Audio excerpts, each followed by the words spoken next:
మహోన్నతమైనటువంటి సత్సంగంలో అందరం కలిసాము అంటే దానికి ప్రధానమైన మూలంగా దానికి కారణం ఏంటంటే ఈ మహోన్నతమైన నిరంకారి సంస్థ. ఈ సంస్థ ఒక విజయ రథం. నిజంగా కురుక్షేత్రంలో కౌరవ సైన్యాన్ని పారద్రోలుకుంటూ వెళ్ళిన అర్జున రథం ఇది. అప్పుడు శ్రీకృష్ణుడు సారథ్యం చేసినట్టు ఇప్పుడు మన మాతాజీ సారథ్యం చేస్తుండగా మానవ సేవ, సత్సంగం, గురు శుశ్రూష, అలాగే బ్రహ్మజ్ఞాన విస్తరణ, ఈ 4 అంశాలు 4 చక్రాలుగా కలిగి మన మాతాజీ సారథ్యంలో అజ్ఞానాన్ని పాడద్రోలుకుంటూ జ్ఞానాన్ని విస్తరిస్తూ ముందుకు సాగుతున్న ఇది బ్రహ్మరథం. అయితే నేను చెప్పిన ఈ 4 అంశాలు మానవ సేవ, సజ్జన సాంగత్యం, గురు శుశ్రూష, బ్రహ్మజ్ఞాన విస్తరణ, ఈ 4 అంశాల గురించి నేను ఈరోజు కొంచెం సేపు మాట్లాడదాం అనుకుంటున్నాను. మొదటి అంశం మానవ సేవ అంటే పరోపకారం. భాగవతంలో ఒక మాట ఉంది, పరహితము చేయునప్పుడు పరమహితుడు భూతపంచగములకు పరహితమే పరమధర్మం పరహితులకు ఎదురుడేదు పరమేందుముఖి అని చెప్పి శివుడు పార్వతీదేవితో చెప్తాడు భాగవతంలో. పరహితము చేయునప్పుడు పరమహితుడు భూతపంచగములకు అంటే ఎవరైతే పరోపకారం చేస్తారో పంచభూతాలు కూడా అతనికి సహకరిస్తాయట. పంచభూతాలు సహాయం చేస్తే ఈ జగతిపై సాధించలే పనంటూ ఏమీ ఉండదు. అలాంటి పరోపకారం చేసేవాడికి పంచభూతాలు సహకరిస్తాయట. పరహితమే పరమధర్మం, అన్నింటికంటే గొప్ప ధర్మం ఏమిటి అంటే పరోపకారం అంట. పరహితులకు ఎదురులేదు పరమేందుముఖి. పార్వతీదేవితో అతను ఎదురులేనివాడు ఎవరంటే పరహితము చేసేవాడే ఎదురులేనివాడు అని చెప్పి శివుడు భాగవతంలో పార్వతీదేవితో చెప్పాడు. అయితే ఈ పరోపకారాన్ని మనం ఒక అలంకారంగా పొందాలి. ఎందుకంటే శ్రోత్రం శృతైన నకుండలేనా దానైన పాలిరునకు నకంకలేనా విభాతికాయ కరుణాపరాణ పరోపకారాయ నచందలేనా అన్నారు. శ్రోత్రం శృతైన నకుండలేనా అంటే ఈ చెవుడికి మంచి కుండలా లేదో అంటే ఈ చెవుడికి డైమండ్ ఇయర్ రింగ్స్ పెట్టుకున్నా రానంత వెలుగు అంత అందం ఒక చేస్తే వస్తుందంట. ఏంటది? సజ్జనుడైన వారు చెప్పిన మాటలు వినడం వల్ల ఎంత గొప్ప చెవికి ఎన్ని భూషణాలు పెట్టుకున్నా రానంత అందం వస్తుందంట. దానేనా పాడినట్టు నకంకనైనా ఈ చేతికి ఎన్ని అలంకారాలు ధరించినా ఈ చేతికి రానంత వెలుగు, ఈ చేతికి రానంత అందం ఇంకొకరికి దానం చేస్తే వస్తుందంట.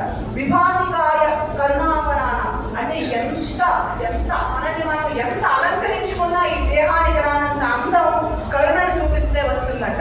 పరోపకారాయ నచందనేన అంటే ఎంత మేకప్ వేసుకున్నా ఎంత చందనం పూసుకున్నా ఈ ముఖానికి రానటువంటి అందం పరోపకారం చేయడం వల్ల వస్తుందంట. ఈ చందనం పూసుకోవడం, కుండలాలు ధరించడం, కంకణాలు ఇవన్నీ బాహ్య సౌందర్యం. పరోపకారం అంతః సౌందర్యం.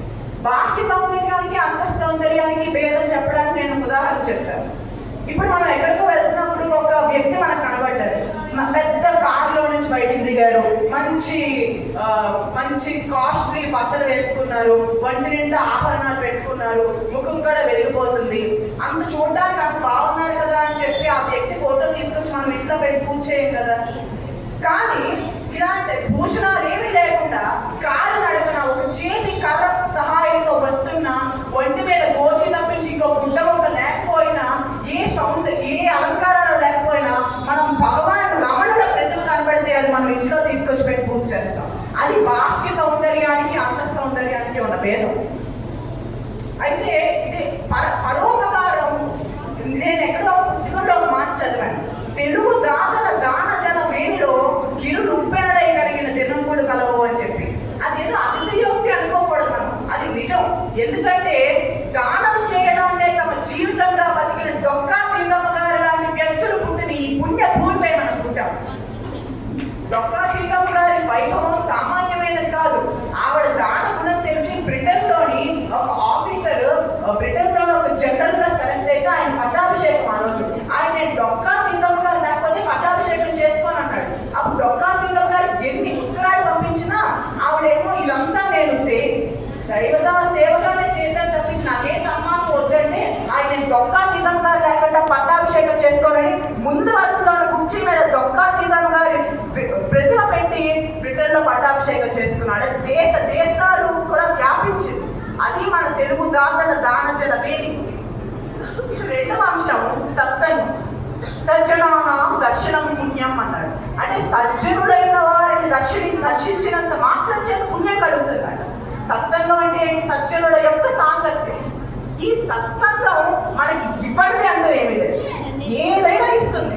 సద్గోష్ఠియే సిరియునసడు, సద్గోష్ఠియే కీర్తి పెంచు, సద్గోష్ఠియే ఎడగూర్చును, సద్గోష్ఠియే పాపములను జడుచు కుమారా అన్నాడు. అంటే సత్సంగం మనకి సిరియునసడు, ధనాన్ని ఇవ్వగలదు, కీర్తి పెంచు, మన యొక్క కీర్తిని విస్తరించేలా చేయగలదు, ఎడగూర్చును, పాపములను జడుచు కుమారా, మనం చేసిన పాపాలను నశింపచేయగలదు ఈ సత్సంగం. అంతెందుకు ఈ రోజు ఈ సత్సంగానికి మనందరం వచ్చామంటే మనందరిలో కోరిక ఉంటుంది. ఏంటది? భగవత్ సాన్నిధ్యాన్ని చేరాలి. ఆ భగవత్ సాన్నిధ్యాన్ని చేరడానికి కూడా సత్సంగం దోహదపడుతుందని సాక్షాత్ శంకరాచార్యులు చెప్పారు, నేను చెప్పడం లేదు. సత్సంగత్వే నిస్సంగత్వం, నిస్సంగత్వే నిర్మోహత్వం, నిర్మోహత్వే నిశ్చలత్వం, నిశ్చలత్వే జీవన్ముక్తి అన్నారు శంకరాచార్యులు.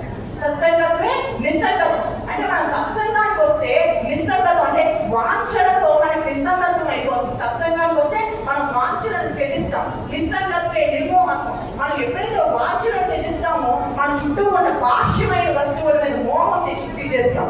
నిర్మోహత్వే నిశ్చలతత్వం, ఎప్పుడైతే అలా మోహాన్ని త్యజిస్తామో మన తత్వం నిశ్చలంగా మారుతుంది. నిశ్చలతత్వే జీవన్ముక్తి, ఎప్పుడైతే వాళ్ళకి నిశ్చల తత్వం కలుగుతుందో అప్పుడే జీవన్ముక్తి అంటే ఈ శరీరానికి ముక్తి కలుగుతుంది. ఈ శరీరానికి ముక్తి కలుగుతుంటే భగవత్ సాన్నిధ్యాన్ని చేరడమే.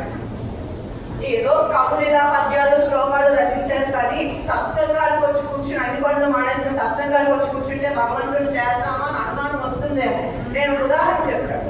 మామూలుగా ఒక దారం ఉందనుకోండి, మన ఇంట్లో ఒక దేవతామూర్తి ప్రతిమకో లేకపోతే ఒక గురువు ప్రతిమకో దారాన్ని అలంకారంగా వేస్తామా? వేయం కదా.